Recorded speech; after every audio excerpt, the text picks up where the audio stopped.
talk about scoliosis. There are two types. First off, there is idiopathic, that is a growth process when you're younger.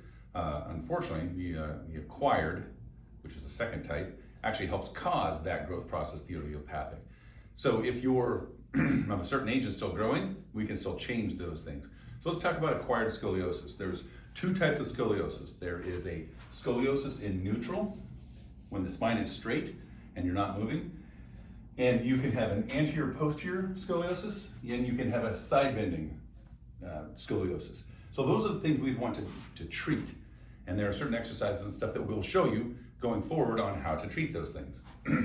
The second form of the acquired scoliosis is rotary.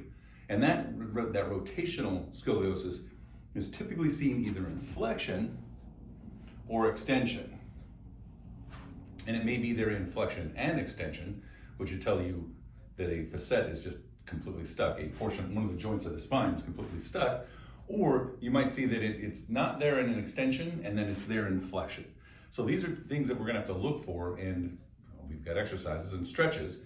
Really, you don't, and here's the problem with most approaches is, you've heard all the experts weigh in about, hey, let's strengthen this muscle or let's strengthen that muscle.